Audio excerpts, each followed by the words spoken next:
ओम शांति। सभी भाई बहनों का बीके मुरली मंथन पर स्वागत है। आज हम 1 सितंबर 2022 की मुरली का रिवीजन करेंगे।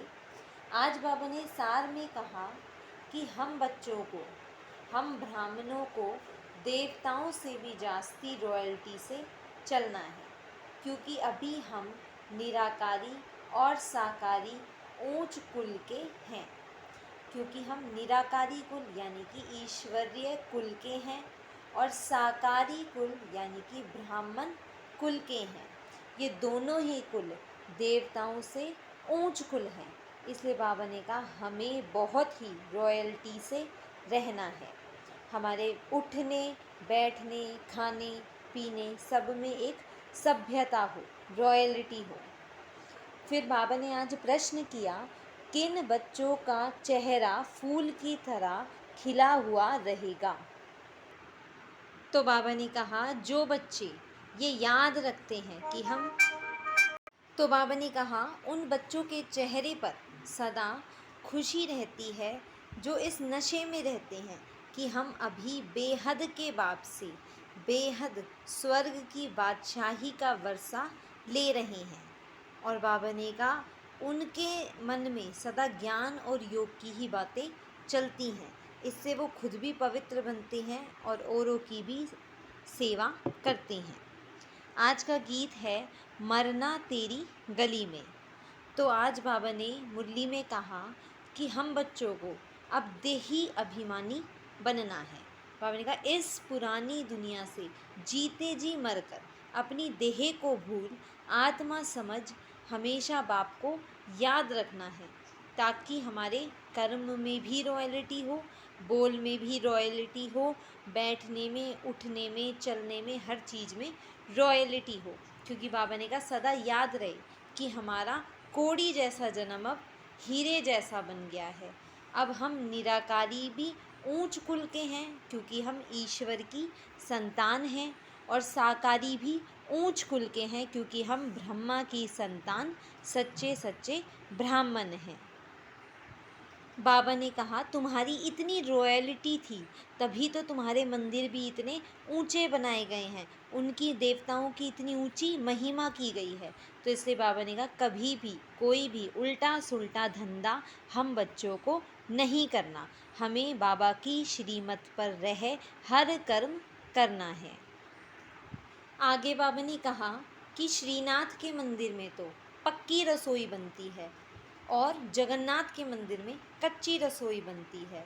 तो बाबा ने कहा क्योंकि जब श्रीनाथ थे यानी कि जब हम विश्व के मालिक थे तो हमारे पास 36 प्रकार का भोजन था, लेकिन आज बाबा ने कहा वही साहूकार कितने गरीब हो गए हैं। तो बाबा ने कहा कि हमें अब नशा रहना चाहिए कि फिर से हम इतने साहूकार बन रहे हैं। आगे बाबा ने कहा कि इस दुनिया में तो अगर कोई मरता है फिर उसका सामान जो है करनी घोर को देते हैं, लेकिन बाबा ने कहा तुम बच्चों को जीते जी ही इस पुरानी दुनिया से मरकर इस पुरानी दुनिया का किच्चड़ पट्टा सब बाबा को देना है, फिर बाबा बदले में स्वर्ग की बादशाही दे देंगे। तो ये कितना सस्ता सौदा है जो हम बच्चों को करना है। आगे बाबा ने कहा कि बाबा का बनने के बाद बाबा को कभी भी फारकती नहीं देनी है। बाबा ने कहा चाहे तुम्हारा कोई गला ही क्यों ना काट दे तब भी पवित्र ज़रूर रहना है, अपवित्रता में कभी नहीं जाना। और बाबा ने कहा बाबा की डिससर्विस कभी नहीं करनी, नहीं तो बहुत सजाएं खानी पड़ेंगी। आगे बाबा ने कहा क्योंकि माया बहुत चतुर है इसलिए बच्चों को कदम कदम पर सावधानी रखनी है, नहीं तो बाबा ने कहा बच्चे धोखा खा लेंगे। बाबा ने कहा सदा याद रखो कि हमारी मंजिल तो कितनी ऊंची है। हमें शिव बाबा के गले का हार बनने के लिए रूहानी दौड़ी लगानी है, फिर ही जाकर हम विष्णु के गले का हार बनेंगे, यानी कि हमें सतयुग की बादशाही मिलेगी। आगे बाबा ने कहा कि बच्चों को बहुत मीठा होकर रहना है, चाहे कोई क्रोध भी करते हैं लेकिन तभी भी हमें उन पर फूल ही चढ़ाने हैं, यानी कि उनके साथ बहुत मीठा रहना है। तो बाबा ने कहा हमारी वृत्ति से वे स्वयं ही बदल जाएंगे। तो बाबा बहुत अच्छी अच्छी युक्तियाँ बताते हैं जिन्हें बच्चों को कर्मों में लाना है। तो बाबा ने कहा कि सदा मुस्कुराते हुए बाबा पर पूरा पूरा बलिहार जाना है। आज बाबा ने वरदान दिया,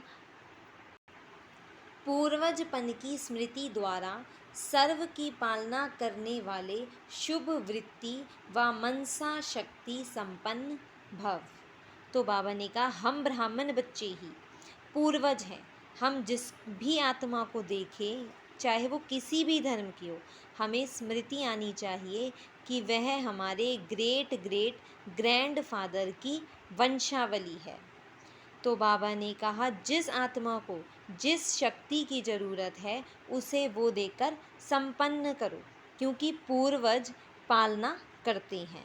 तो बाबा ने कहा लेकिन पालना कब कर सकेंगे, जब खुद की वृत्ति शुद्ध होगी और मनसा शक्तिशाली होगी। तो याद रहे कि हम पूर्वज हैं, खुद को शक्तिशाली बना औरों में भी शक्ति भरे। आज का स्लोगन है, जिसके पास ज्ञान का अविनाशी धन है वही दुनिया में सबसे बड़ा संपत्तिवान है। क्योंकि बाबा ने कहा चाहे कोई कितना भी धनवान हो, लेकिन यदि उसके पास ज्ञान नहीं है तो वो पैसा भी उसे सुख नहीं दे सकता। इसलिए सबसे बड़ी संपत्ति है ज्ञान की संपत्ति, जिससे हम किसी भी परिस्थिति में खुश रह सकते हैं। तो बाबा ने कहा इस संपत्ति का दान भी करना है, औरों को भी दान दे, उन्हें भी ज्ञान से भरपूर करना है। तो ये आज के मुरली के कुछ मुख्य पॉइंट्स थे जिन्हें आप दिन में 2-3 बार रिवाइज करें। ओम शांति।